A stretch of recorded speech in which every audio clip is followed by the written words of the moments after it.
नमस्कार दोस्तों, आप सभी का एक बार फिर स्वागत है गुरुकुल ऑफ साइंसेज में। मैं दिनेश शर्मा और सर जी आप देख रहे हैं green theorem. Green theorem basically क्या है, अपना वेक्टर एनालिसिस का जो सिलसिला चला ही था उसी का ये सब टॉपिक है। अब सर जी देखने को ये ग्रीन थ्योरम जो है बहुत ज़्यादा इंपॉर्टेंट है। क्यों? क्योंकि यूपीएससी में इस टॉपिक से क्वेश्चन आते हैं तो भैया आते हैं। और आपका जो यूनिवर्सिटी का एग्ज़ाम होता है ना उस्ताद जी, उसमें भी इस टॉपिक से अक्सर सवाल पूछे ही जाते हैं। तो आज हम समझेंगे ग्रीन थ्योरम है क्या, ग्रीन थ्योरम का इस्तेमाल कैसे करते हैं, ग्रीन थ्योरम से जुड़े सवाल क्या हैं, और UPSC exam point of view से किस टाइप के न्यूमेरिकल हमें ग्रीन थ्योरम से प्रैक्टिस करने चाहिए। चलो जी, बहुत बढ़िया। तो इससे पहले देखो मैं कार्यक्रम स्टार्ट करूं, अगर आप चैनल पे नए आए हो तो आप चैनल को सब्सक्राइब कर दें। सब्सक्राइब इसलिए नहीं कि ठीक है कर दिया है सर, कंटेंट मिलेगा दमदार एकदम। अगर आप प्रिपेयर कर रहे हो यूपीएससी 2021 मैथ ऑप्शनल तो भी आपको बहुत यहाँ से फ़ायदा मिलेगा, और अगर आप प्रिपेयर कर रहे हो 2022 तो भी आपको बहुत ही अच्छा फ़ायदा होने वाला है। यहाँ से एक रियल एनालिसिस का भी प्लेलिस्ट चल रहा है साथ में, आप जाके देख सकते हो सर। उसमें जितना डिटेल में यहाँ एक्सप्लेन किया हुआ है शायद ही आपको यूट्यूब में जो है कहीं पे ऐसा मिलेगा। ऐसा नहीं है नहीं मिलेगा, मिल भी सकता है, कोई मसला नहीं है, बट डिटेल में किया हुआ है सर एक्सप्लेन, आप देखोगे तो समझ जाओगे। चलो जी, एडवर्टीजमेंट ख़त्म करते हैं। देखो अब अपने मुद्दे पे आते हैं। तो ग्रीन थ्योरम की बात कर लेते हैं सर। पहले क्या कहता है ग्रीन थ्योरम, देखो let R be a closed bounded region. Sir कुछ शब्द है जिन पे आपको गौर फरमाना है इस थ्योरम में। सबसे पहले आर जो है एक क्लोज्ड बाउंडेड रीजन है एक्स वाई प्लेन के अंदर, क्लोज्ड बाउंडेड रीजन इन एक्स वाई प्लेन। तो बहुत से लोग इसको ऐसे भी बोल देते हैं फिर ग्रीन थ्योरम इन प्लेन, क्योंकि बात किसकी हो रही है सर यहाँ पे, एक्स वाई प्लेन की। Very good. तो कहता है आर जो है वो एक क्लोज्ड बाउंडेड रीजन है एक्स वाई प्लेन में, whose boundary C consist of finitely many smooth curves. ये बात अपने को समझ आती है, ठीक है। कहता है जी आर एक क्लोज्ड बाउंडेड रीजन था और सी उसकी बाउंड्री है, कोई भी रहा होगा, अभी एग्जांपल देखते हैं आप समझोगे। फिर कहता है let M and N be continuous function of X and Y. अब मार्केट में आ गई दो नई चीज़ें, एक एम और एक एन, है ना। एक आतापी और दूसरा क्या होता है, वितापी। क्या होता है क्या, वो आप कमेंट में बताना। ऐसा था ना, आतापी वितापी दो दैत्य भाई थे। तो ऐसे ही देखें, एक आपका मार्केट के अंदर एम आया, एक आ गया सर जी एन। और इनकी खास बात क्या है कि ये कॉन्टिन्यूस फंक्शन है, ये ध्यान देने वाली बात है। एम और एन आपके कॉन्टिन्यूस फंक्शन हैं एक्स एंड वाई के, हैविंग कॉन्टिन्यूस पार्शियल डेरिवेटिव्स। और इनके जो पार्शियल डेरिवेटिव है ये भी कर लो बात, ये भी कैसे हैं जी, कॉन्टिन्यूस है। एम का पार्शियल डेरिवेटिव आपने वाई के रिस्पेक्ट में लेना है और n का पार्शियल डेरिवेटिव x के रिस्पेक्ट में लेना है, और वो पार्शियल डेरिवेटिव क्या होना चाहिए, कॉन्टिन्यूस होना चाहिए। ऐसा ये थ्योरम कह रहा है।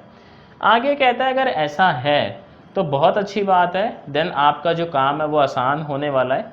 बेसिकली इस थ्योरम का यूज़ हम करते हैं इंटीग्रल सॉल्व करने के लिए। तो ये इसका बेसिक जो है वो फिलॉसफी है पूरी थ्योरम का। देखो जी ये क्या कहता है, समझते हैं इसको। वो कहेगा जी अपने पास कोई क्लोज्ड कर्व है, मैं आपको एक क्लोज्ड कर्व बनाता हूँ, उसके बाद समझाता हूँ कि जो आपका ये ग्रीन थ्योरम है ये हम लोगों की हेल्प किस तरीके से कर रहा है काम को आसान करने में। तो क्या कहते हो सर, यहाँ बना ले, स्पेस कम है थोड़ा, कोई बात नहीं नीचे बना लेते हैं, दिखाई तो दे ही रहा है, क्या ही दिक्कत है, आप समझ जाओगे। बाकी क्वेश्चन करेंगे तो आप और अच्छे से समझ जाओगे। लेट से y और यहाँ पे x, तो एक क्लोज्ड कर्व बना लेते हैं। तो मान लेते हैं सर जी क्लोज्ड कर्व ऐसा है, कुछ इस तरीके का है, मानने में क्या ही जाता है कि नहीं है जी। तो यहाँ पे देखो मैं नाम दे देता हूँ, ये O है, ये A है, और ये पॉइंट मान लो B है। क्या मेरे को फिर बताने में थोड़ी सी आसानी हो जाएगी ना। तो मान लो अपने को इंटीग्रल इवेल्युएट करना है इस बाउंड्री के ऊपर, ये अपना सवाल है। तो हम लोग जो अभी नॉलेज है अपना उसके बेसिस पे सर हम कैसे करते हैं, पहले हम O से A इवेल्युएट करते हैं इस इंटीग्रल को, करते हो क्या कहते हो, ऐसे ही तो करते हैं। फिर हम A से B मतलब A से O आएंगे वाया B, फिर इसको इस पे इवेल्युएट करेंगे, और दोनों इंटीग्रल्स की जो वैल्यू आएगी उनको उस्ताद जी ऐड करेंगे तो आंसर आ ही जाएगा। ऐसे ही करते हैं। अब ये कहते हैं ग्रीन थ्योरम, भाई तुम बार बार क्यों सॉल्व कर रहे हो, जब मैं हूँ तो मेरा यूज़ करो ना, और एक बार में ही जड़ से ख़त्म मसला जो है। इस इंटीग्रल में देखो क्या होता है, ये जो बिल्कुल सीधा सा तरीका है अपना, एक तो ये इसमें नंबर ऑफ स्टेप ज़्यादा हैं, आप समझ रहे होगे कैसे, कि पहले इस लाइन के अलोंग आप इंटीग्रेट करोगे, फिर इस कर्व के अलोंग इंटीग्रेट करोगे। तो पहला मसला ये है कि ये जो है मेथड आपका लेंदी है या छोटा है, लेंदी है, वेरी गुड, धीरे धीरे उस्ताद होते जा रहे हो आप लोग, लेंदी मेथड है। दूसरा इसमें देखो मसला क्या है, ये इंटीग्रेट करना सर जी कभी कभी क्या हो जाता है, थोड़ा सा डिफ़िकल्ट है ना, आप सीधा इंटीग्रेट कर रहे हो, और हो सकता है सर बहुत से बच्चे ऐसे होते हैं जिनका इंटीग्रेशन में इतना हाथ नहीं होता है ना, हाथ टाइट चलता है बेसिकली कहें तो अपनी लैंग्वेज में।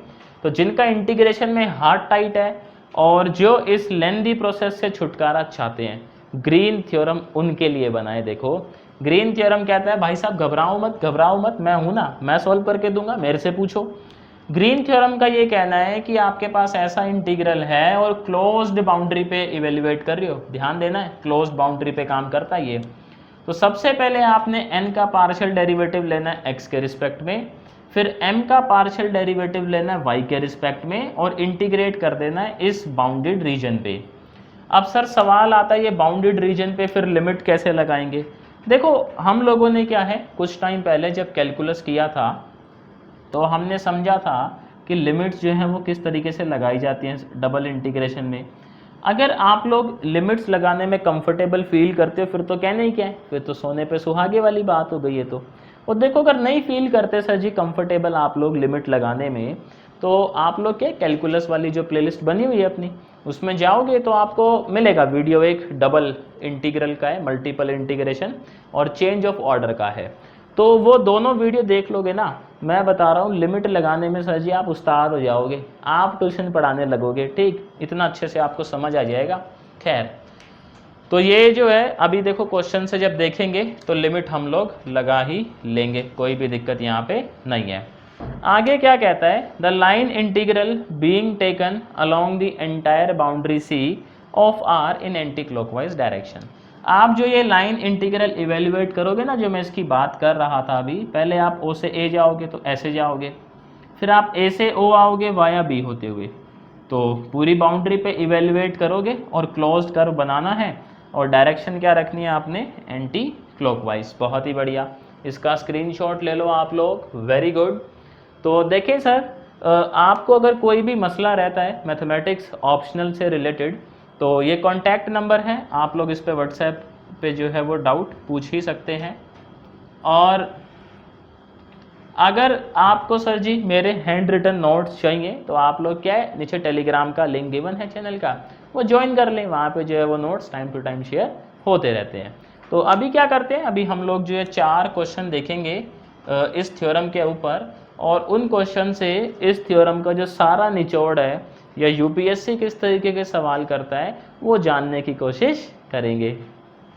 तो सर पहला क्वेश्चन देखिएगा क्या कहता है, कहता है जी आप ग्रीन थ्योरम को वेरीफाई करें, और अपने को जो फंक्शन वेरीफाई करना है सर जी वो गिवन है, इंटीग्रल बेसिकली जो हम लाइन इंटीग्रल की बात कर रहे थे वो बाउंड्री वाला था ना सर जी फिगर में, तो वो अपने को गिवन है। और कहता है सी जो है वो क्लोज कर्व है, रीजन बाउंडेड बाय, आपके जो क्लोज्ड कर्व है वो इन रीजन्स के थ्रू बाउंडेड है।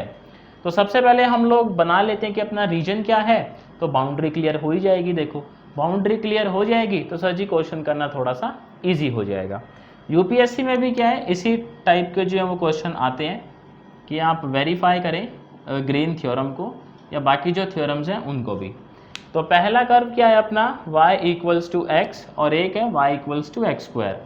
y equals to X square कुछ ऐसा ही जाएगा पैराबोला, और y इक्वल्स टू एक्स को भी देखो ड्रॉ कर लेते हैं, ये कैसा आएगा सर जी, ऐसा। और इनका जो ये पॉइंट ऑफ इंटरसेक्शन है ये क्या होगा 1,1, और ये क्या है अपना 0,0। Very good. तो इनको ज़रा नाम दे देते हैं a, इसको नाम दे देते हैं b, और ये कर्व यहाँ पे कोई पॉइंट दे देते हैं लेट से c, थोड़ा आसानी रहेगी बताने में कि हम लोग किस पाथ के थ्रू जा रहे हैं। ठीक है।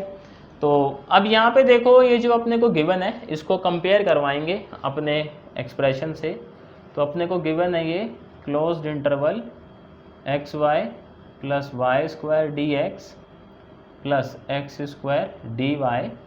इसको सर जी आप लोग कंपेयर करवाएं ज़रा किससे, क्लोज्ड इंटरवल क्या था जी, M D X, very good, N D Y, यही तो था। तो जब कंपेयर करवाया तो क्या समझ आया, समझ ये आ गया कि जो अपना m है यहाँ पे क्या है वो X Y plus Y square, very good, और n क्या है जी अपना, क्या कह रही हो जी, एक्स स्क्वायर है, बहुत ही बढ़िया। इसके बाद देखो हमें n का पार्शियल डेरिवेटिव चाहिए किसके रिस्पेक्ट में, x के, तो कितना आ जाएगा ये 2x, और हमें m का पार्शियल डेरिवेटिव चाहिए किसके रिस्पेक्ट में, y के, तो y के रिस्पेक्ट में करेंगे ये क्या आएगा, x आ जाएगा, पहले एक्स वाई का डेरिवेटिव करोगे ना तो x आ जाएगा, और ये कितना आ जाएगा अपना 2y, वेरी गुड। अब रही बात सर लिमिट्स की, तो लिमिट भी एक बार डिस्कस कर ही लेते हैं, लगानी तो है ही। देखो तो यहाँ पे एक स्ट्रिप कंसीडर करते हैं हम लोग इस तरीके से, तो x की लिमिट तो 0 से 1 है, अपने को दिखाई दे रहा है देखो क्लियरली। y की लिमिट क्या है, नीचे वाले कर्व से ऊपर वाले कर्व तक, यानी y is equals to X square से y इक्वल्स टू एक्स। ये किसकी लिमिट है जी, क्या कह रहे हो, y की लिमिट है, वेरी गुड। तो इंटीग्रल क्या था अपना, इसको हम ऐसे लिखेंगे r partial derivative of n with respect to x, very good, partial derivative of m with respect to y dx dy, बहुत बढ़िया। तो यहाँ पे जो है लिमिट लगाते हैं, देखो आप देखें सर x की लिमिट तो कांस्टेंट है 0 से 1, तो पहले वही लगा लेते हैं, और y की लिमिट क्या उस्ताद जी, क्या कह रहे हो, वेरिएबल है, और कहाँ से कहाँ तक है, एक्स स्क्वायर से x है, वेरी गुड, तो एक्स स्क्वायर से x, partial derivative of n with respect to x कितना है जी 2x, minus partial derivative of m with respect to y कितना है जी x, और ये हो जाएगा माइनस का 2y dx dy, यही तो बात। इसकी वैल्यू पुट करी 2x, इसकी वैल्यू पुट करी, माइनस बीच में था, साइन क्या कर दिए, चेंज ही कर दिए, बहुत ही बढ़िया। ये इंटीग्रल क्या कन्वर्ट हो गया अपना 0 से 1, वेरी गुड, एक्स स्क्वायर से x, और ये कितना आ गया अपना x minus 2y dx dy, यही तो बात। अब पहले इसको इंटीग्रेट करेंगे y के रिस्पेक्ट में, ऐसा क्यों, क्या कह रहे हो, y की लिमिट वेरिएबल है, वेरी गुड, तो 0 से 1 इसको करोगे y के रिस्पेक्ट में इंटीग्रेट, क्या होगा सर जी, X Y minus Y square, यही हो जाएगा, क्या कहते हो, इधर एक्स स्क्वायर इधर अपना x, और बाहर कौन इंतज़ार कर रहा है, dx, भाई साहब इंतज़ार कर रहे हैं, देखो तो ये हो जाएगा 0 से 1, लिमिट सॉल्व करते हैं, एक्स स्क्वायर, y की जगह x रखोगे, फिर y की जगह x रखोगे एक्स स्क्वायर, माइनस y की जगह क्या रखेंगे सर जी, एक्स स्क्वायर, तो ये हो जाएगा एक्स क्यूब, फिर x की पावर 4, यही हो जाएगा। देखो कुछ कैंसिल हो रहा है, कैंसिल, क्या कह रही हो जी, एक्स स्क्वायर से एक्स स्क्वायर का हैप्पी बर्थडे हो रहा है, और माइनस एडजस्ट कर देते हैं अंदर, और तो क्या ही करेंगे, तो ये हो जाएगा अपना 0 से 1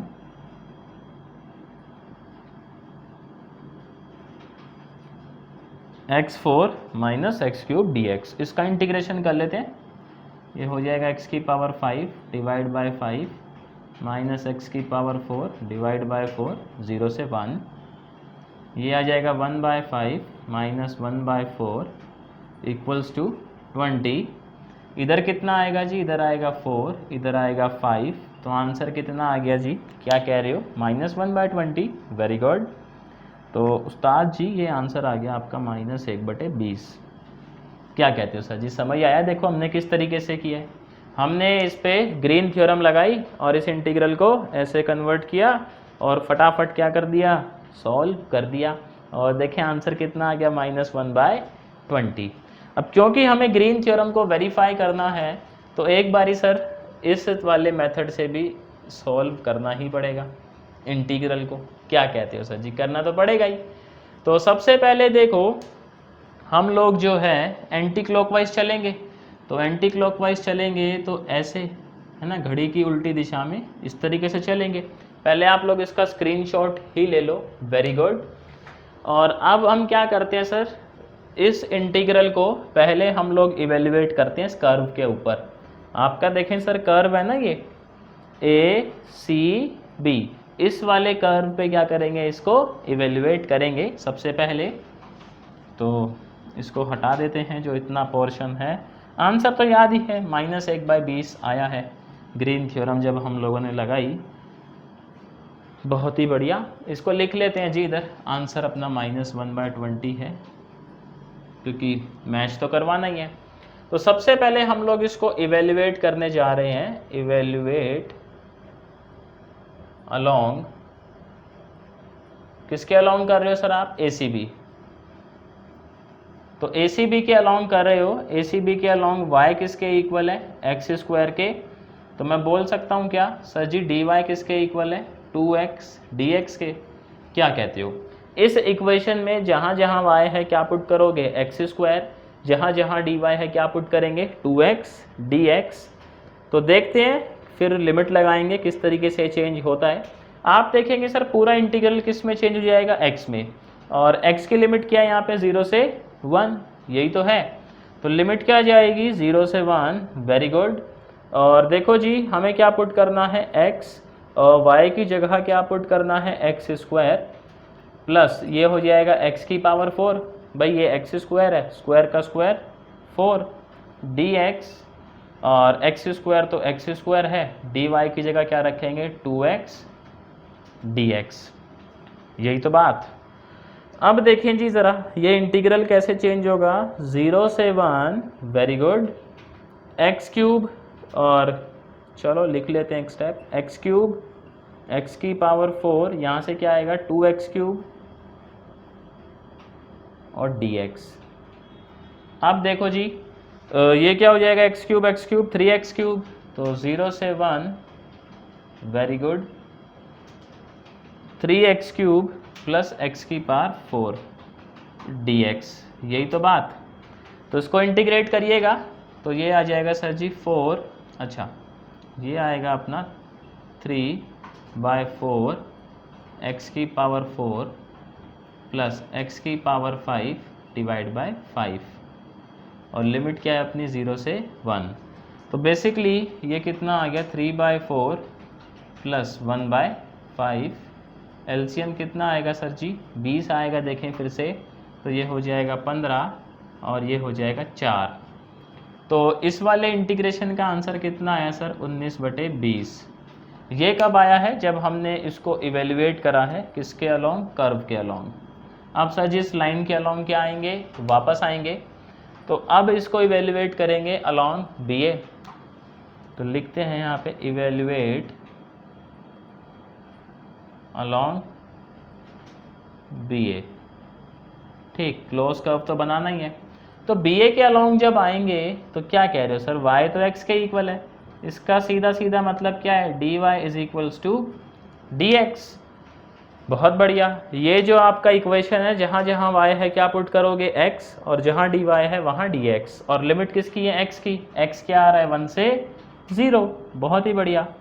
तो 1 से 0, जहाँ जहाँ y है वहाँ वहाँ क्या x, तो ये हो जाएगा x², एक स्टेप लिख लेते हैं पुट करने वाला, y² का भी क्या हो जाएगा उस्ताद जी, x², वेरी गुड, dx तो था ही dx, x² तो x² है भैया, और dy को भी क्या लिख देंगे हम लोग, dx।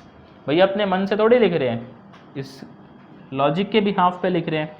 तो x² 3x² हो जाएगा, तो 3 आ जाएगा बाहर, ये आ जाएगा 1 से 0 और x² dx। तो ये कितना आएगा सर जी, x³ 3 से 3, हैप्पी बर्थडे। और इस इंटीग्रल का आंसर क्या आएगा, -1, यही आएगा। देखो चेक करो ज़रा। अब लॉजिक क्या कहता है कि आपने पहले ऐसे निकाला फिर ऐसे निकाला, इन दोनों को क्या करोगे सर, आप ऐड करोगे क्या। तो फाइनल जो आपका i है, तो i जो है बेसिकली वो क्या आएगा, 19/20 -1। तो यहाँ पे कितना हो जाएगा सर जी, ये -1/20, क्या कह रहे हो, चेक कर लो ज़रा। और ग्रीन थ्योरम जब हम लोगों ने लगाई तब भी आंसर क्या आया था, -1/20। आप देख लो सर कौन सा मेथड आपको इजी लगा, ग्रीन थ्योरम वाला इजी लगा या जो अपना कन्वेंशनल वे है जिस तरीके से हम सॉल्व करते आए हैं वो ज़्यादा इजी लगा। अब मान लो कईयों को ये वाला मेथड जो है ना ज़्यादा इजी लगता होगा, लेकिन यूपीएससी में तो बोलेगा कि आप क्या करो सर जी, ग्रीन थ्योरम को वेरीफाई करो। तब क्या करोगे, तब तो ये वाला मेथड भी आना ही चाहिए आपको, ग्रीन थ्योरम वाला। समझ रहे हो ना बात को। इसका स्क्रीनशॉट ले लो सबसे पहले आप लोग। वेरी गुड, बहुत बढ़िया। तो देखें सर, अब ये आपकी रिस्पॉन्सिबिलिटी है, आपने कमेंट में बताना है मेरे को कि क्या आपको ये क्वेश्चन और ग्रीन थ्योरम किस तरीके से लगाई, समझ आया। सर नेक्स्ट क्वेश्चन देखिएगा क्या कहता है, कहता है इवेल्युएट यूजिंग ग्रीन थ्योरम। अपने को ये इवेल्युएट करना है सर, प्यारा सा फंक्शन गिवन है where C is the rectangle with vertices. ये सी अपना एक रेक्टेंगल है और जिसके वर्टिसेस अपने को कुछ इस तरीके से गिवन है। तो पहले इसी को ड्रॉ कर लेते हैं, तो अपने को थोड़ा लिमिट निकालना आसान हो जाएगा। इधर x इधर y, तो वर्टिसेस क्या क्या है अपने पास, 0 0 है, तो ये, और क्या है अपने पास, पाई 0 है, और क्या है सर जी, पाई 1 है, और 0 1 है। तो बेसिकली ये, तो ये रेक्टेंगल अपने का जो है वो है जिस पे हमें इवेल्युएट करना है। तो आप देखें सर, पहले तो इसको कंपेयर करवाएंगे किससे, इस वाली इक्वेशन से, इंटीग्रेशन ये क्या होता है अपना mdx प्लस n dy। जब कंपेयर करवाओगे तो m का वैल्यू कितना आया, क्या कहते हो जी, m आ गया अपना x² minus cos H Y, very good, और n आ गया अपना देखें y प्लस साइन एक्स। अब अपना जो थ्योरम है उसका लॉजिक क्या कहता है, सबसे पहले आप कैलकुलेट करेंगे partial derivative of n with respect to x। तो इसका तो हैप्पी बर्थडे, साइन x का क्या होता है जी, कॉस होता है क्या, वेरी गुड। और फिर अपने को चाहिए partial derivative of m with respect to y। तो देखें जब y के रिस्पेक्ट में करेंगे सर जी x² का तो हैप्पी बर्थडे, और कोस h भैया का क्या होता है, साइन h। ये हो गया। अब अपना जो है इंटीग्रल कैसे जाएगा, r यही होता है ना, partial derivative of n with respect to x minus partial derivative of m with respect to y dx dy। आप देखें सर लिमिट डिसाइड कर लें इसमें, तो मुझे लगता है सर आप लोग देख पा रहे होंगे x और y दोनों ही लिमिट क्या है इसके अंदर, कांस्टेंट है। कैसे, x की लिमिट 0 से पाए है, और y को भी देख लो आप इस तरीके से, तो y मेरे हिसाब से 0 से 1 ही है। y क्या चल रहा है अपना 0 से 1, और x क्या चल रहा है अपना 0 से पाए, वेरी गुड। तो 0 से पाए, 0 से 1, partial derivative of n with respect to x, value कितना है, क्या कह रहे हो जी, cos x है, वेरी गुड। माइनस है बीच में, यहाँ भी माइनस है, तो ये हो जाएगा plus sine H Y D x D Y. आप देखें सर 0 से 1 लिमिट है, पहले y के रिस्पेक्ट में कर लेते हैं। आपको मालूम है जब लिमिट कांस्टेंट हो तो ऑर्डर जो है वो मैटर नहीं करता इवेल्युएशन का। अब y के रिस्पेक्ट में कर लेते हैं, ठीक है, पहले y की लिमिट लिखी हुई है अंदर, बाकी आप लोग x के रिस्पेक्ट में भी कर सकते थे, कोई दिक्कत नहीं है। cos x का integration with respect to y, तो ये हो जाएगा, थोड़ा सा ऐसे लिख लेता हूँ मैं, y cos x, और sin h का इंटीग्रेशन cos h, और लिमिट क्या है 0 से 1, और इधर क्या है अपना dx। यही तो बात। आप देखें सर ये किस तरीके से चेंज होगा, 0 से पाए, वेरी गुड। y का वैल्यू पहले 1 रखिएगा, तो cos x plus cos h 1 है ना, और फिर माइनस रखेंगे तो हैप्पी बर्थडे, बट सर ये हैप्पी बर्थडे नहीं होगा, ये कितना हो जाएगा 1। अब इसका इंटीग्रेशन करेंगे विद रिस्पेक्ट टू x, तो यहाँ पे देखें सर cos x का इंटीग्रेशन कितना होगा, क्या कह रहे हो जी, साइन होगा क्या, very good. cos h1 constant है, तो ये आ जाएगा x cos h1, और ये -1 कांस्टेंट है, तो x। लिमिट पुट करते हैं, देखो पाई पुट करेंगे तो साइन पाई लिख लेते हैं एक बारी, ठीक लगेगा ना थोड़ा सा। Sine pi pi cos h1 minus pi, और सर जी जीरो रखेंगे, साइन जीरो जीरो होता है, zero multiply by something is also zero and zero is zero ही, तो दिक्कत ही नहीं है। यहाँ पे देखें आपका जो ये साइन पाई है ये क्या होता है, क्या होता है भैया, हैप्पी बर्थडे होता है क्या, वेरी गुड। इन दोनों में कुछ कॉमन दिखाई दे रहा है क्या, क्या कह रहे हो सर जी, पाई कॉमन है, तो पाई बाहर लिख लेते हैं, अंदर क्या बचेगा कॉस h1 माइनस 1। देखें जी ये आपका आंसर आ गया। और ये हमने कैसे इवेल्युएट किया है, ये इवेल्युएट किया है हमने बाय यूजिंग ग्रीन्स थ्योरम। मान लो अगर ग्रीन थ्योरम ना लगाते, पहले ऐसे करते, फिर ऐसे करते, फिर ऐसे करते, फिर ऐसे करते, फिर ऐड करते, फिर आंसर आता, तो बड़ा ही लेंदी हो जाता। तो फिलहाल जो है सर इसका स्क्रीनशॉट ले लें आप लोग, वेरी गुड। तो देखो सर मैं उम्मीद करता हूँ आपको समझ आ रहा होगा, मैं तो भैया उम्मीद ही कर सकता हूँ, बाकी बताओगे तो आप ही लोग कमेंट में। तो देखो दो क्वेश्चन अपने हो गए हैं, दो और कर लेते हैं बड़े प्यारे प्यारे से। सर जी क्वेश्चन देखिएगा क्या कहता है, show that the area bounded by a simple closed curve C is given by this expression, hence find area of ellipse x equal to a cos theta y equals to b sin theta. तो वो आपको challenge कर रहा है, कह रहा है आप ये साबित कर दे किसी भी क्लोज्ड कर्व का एरिया इस फॉर्मूले से निकाला जा सकता है। तो देखो जी अब कह रहा है तो प्रूफ करेंगे हम लोग, तो खैर क्या ही कर सकते हैं, हम लोग ये जानते हैं अच्छे से कि ग्रीन थ्योरम के अकॉर्डिंग, ग्रीन थ्योरम के अकॉर्डिंग रीजन है कोई partial derivative of n with respect to x, partial derivative of m with respect to y dx dy, ये इक्वल किसके होता है सर, क्या कह रहे हो, closed integral m dx and dy, यही तो बात। अब यहाँ पे देखो कैसी रहे, अगर हम लोग n को लेट कर लेते हैं x, let n equals to x and m equals to minus y, एक बार ना ये लेट करके देखते हैं, फिर आपको समझ आएगा यहाँ पे गेम चल क्या रहा है। तो जैसे ही लेट करेंगे ये आ जाएगा r partial derivative of x with respect to x plus partial derivative of y with respect to y, और यहाँ क्या है सर अपना dx dy, ये क्या आएगा closed integral, very good. m क्या लेट किया हुआ है सर आपने माइनस y, और पहले ये लिख लें फिर x dy minus y dx, देखो कुछ बनता हुआ नज़र आ रहा है यहाँ पे राइट हैंड साइड। ये कितना हो गया सर जी 1, ये कितना हो गया 1, 1 और 1 2, 2 इंटीग्रेशन से बाहर। ओहो सर जी ये तो प्रूफ हो गया, देखें आप लोग कैसे, ये closed integral x dy y dx।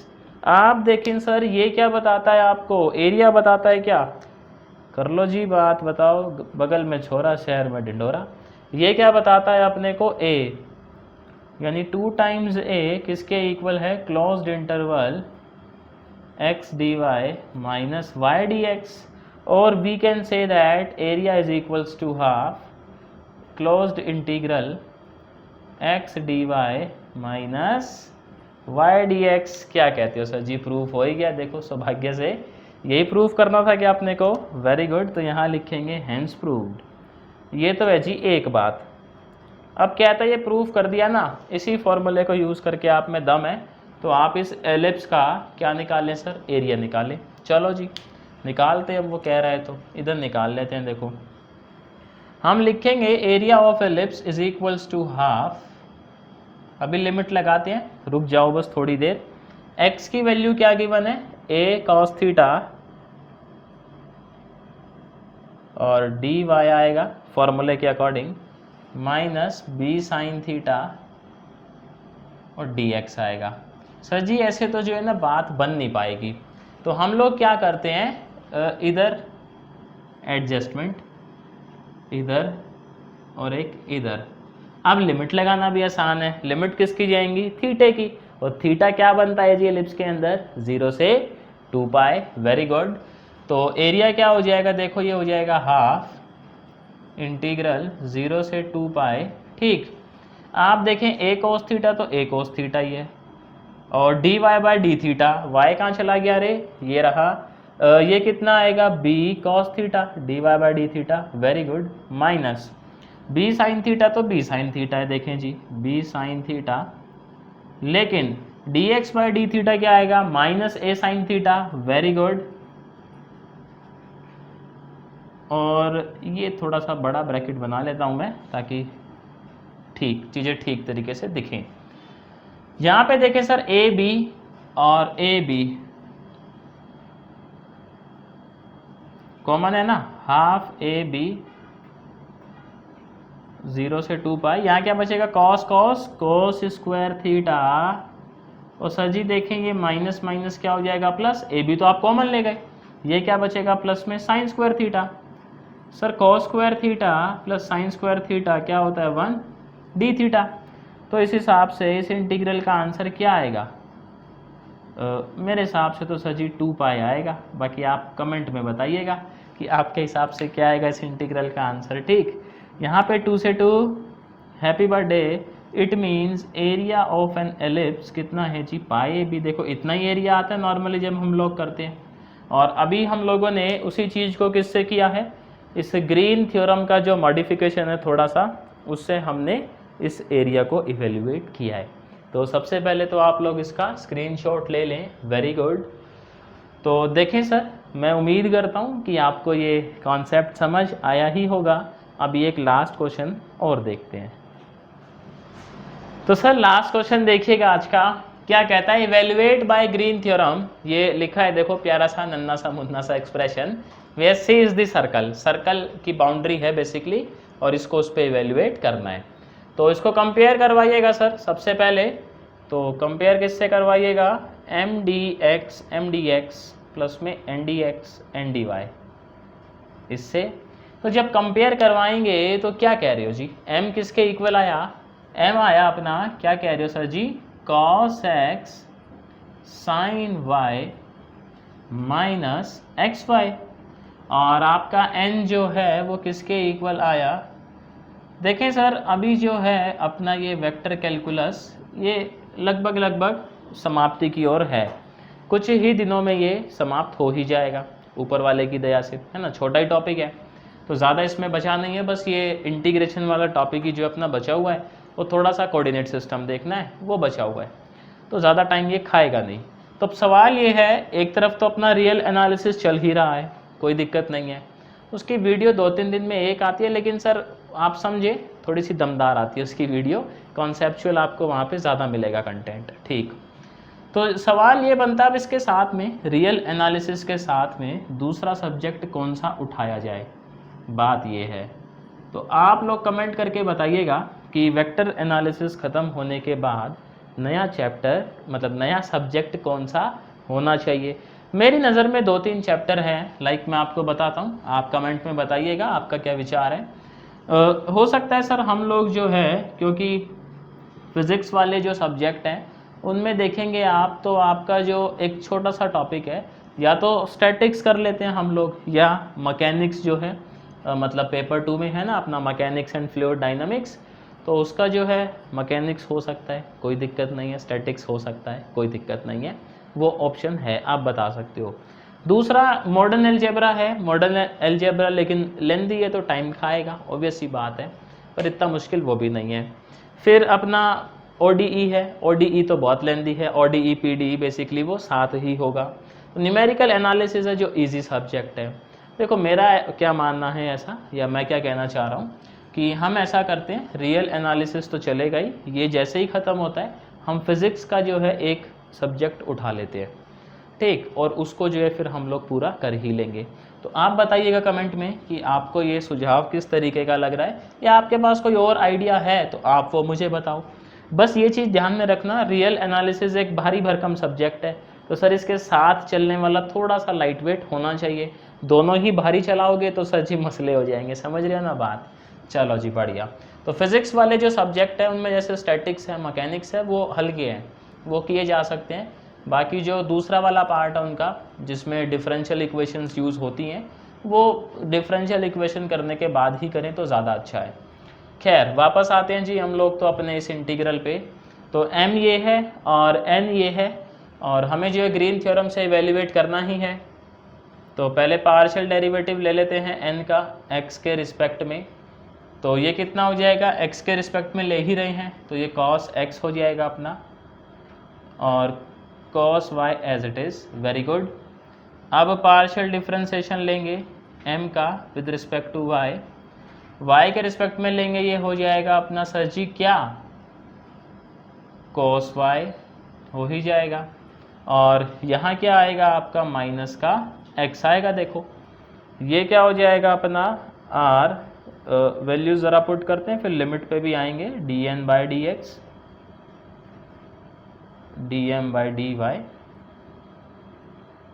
D x D y. ठीक, तो वैल्यू सब्स्टिट्यूट करिएगा, लिमिट अभी लगाते हैं, घबराओ मत। dn बाई डी एक्स क्या है, cos x cos y, cos x cos y, minus sine बीच में है तो ये minus cos x cos y, और ये प्लस। आप देखें सर कुछ कैंसिल हो रहा है क्या, क्या कहते हो, cos x cos y, very good. और ये बचा अपने पास integral r x dx dy। हम लोग क्या करते हैं सर, इसको ले जाते हैं पोलर फॉर्म में। पोलर फॉर्म में क्या, थोड़ा सा इसको सॉल्व करना इजी है। तो पोलर फॉर्म के लिए हम लोग क्या कहते हैं, क्या कह रहे हो, x को क्या लेट करेंगे r cos थीटा, और जो अपना dx dy है वो क्या हो जाएगा r dr d थीटा। यही तो बात। तो यहाँ पे सब्स्टिट्यूट करिएगा, और देखो लिमिट क्या जाएगी आपकी, थीटे की लिमिट जाएगी 0 से 2 पाए, और r की लिमिट क्या जाएगी 0 से 1, क्योंकि आप देखें सर रेडियस कितना है इसका 1 है, और सर्कल है तो आप समझते हो थीटा 2 पाए तक जाएगा ही। x की जगह पे क्या सब्स्टिट्यूट करेंगे, r cos theta, very good. और dx dy की जगह क्या पुट करेंगे सर जी हम लोग, r dr d थीटा। तो देखो पहले इसको r के रिस्पेक्ट में ही इंटीग्रेट कर लेते हैं अंदर, पहले r की लिमिट लिखी हुई है, ठीक है। लिमिट कांस्टेंट आप जानते हो, कांस्टेंट लिमिट में कोई भी फर्क नहीं पड़ता ऑर्डर ऑफ इवेल्युएशन पे। आर स्क्वायर का इंटीग्रेशन क्या होगा सर, r क्यूब बाई 3, और लिमिट क्या लगी है 0 से 1, और बाहर कौन इंतज़ार कर रहा है, cos थीटा दी थीटा। ये कितना हो जाएगा, क्या कह रहे हो 1/3, 1/3 इंटीग्रल से बाहर 0 से 2 पाए cos थीटा दी थीटा। और सर जी आप देखें 0 से 2 पाए cos थीटा का इंटीग्रेशन क्या होता है, क्या कह रहे हो सर जी, हैप्पी बर्थडे होता है, वेरी गुड। तो कुल मिला के आंसर क्या आ गया 0, और जैसे ही 0 आता है सर जी हम क्या बन जाते हैं, तुरंत हीरो। तो फिलहाल इसका स्क्रीनशॉट ले लें आप लोग, वेरी गुड। तो देखें सर जी, उम्मीद करता हूँ मैं आप लोगों को ये टॉपिक जो आज क्लियर हो गया होगा, ग्रीन थ्योरम इन प्लेन, कि किस तरीके से जो इसको यूज़ करना है और यूपीएससी में किस तरीके के क्वेश्चन आते हैं, आपको समझ आ ही गया होगा। तो टाइम देने के लिए शुक्रिया आप लोगों का।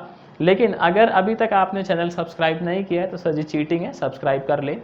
मेरी तरफ से आज के लिए इतना ही था सर जी, मैं आपसे जल्द मिलता हूँ नई वीडियो में एक नए टॉपिक के साथ।